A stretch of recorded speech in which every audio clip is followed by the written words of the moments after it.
ఇసాకయ్య గారికి నా వందనాలు. మా అక్క పేరు లక్ష్మీదుర్గ, మా బావ పేరు శ్రీను. వీళ్ళది కేసనకూరు. పెళ్ళయి 4 సంవత్సరాలు అవుతుందండి. కానీ గర్భఫలం లేదు.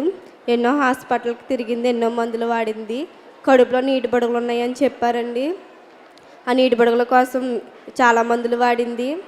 మా అక్కకి ఎవరో చెప్పారంట, ఇసాకయ్య గారి ద్వారా ప్రార్థన చేయించుకుంటే గర్భఫలాన్ని ఇస్తున్నారని. అలాగే తెలుసుకుని వచ్చింది. 6 నెలలు వచ్చి ఇక్కడ ప్రార్థన చేయించుకుంది. చేయించుకున్నా కానీ తర్వాత హైదరాబాద్ వెళ్ళిపోయింది. వెళ్ళిపోయిన తర్వాత అక్కడైతే మా అక్కకి ఆపరేషన్ అనేసి ఇంటికి వచ్చేసారు. ట్యూబ్లో ప్రెగ్నెంట్ వచ్చిందంట.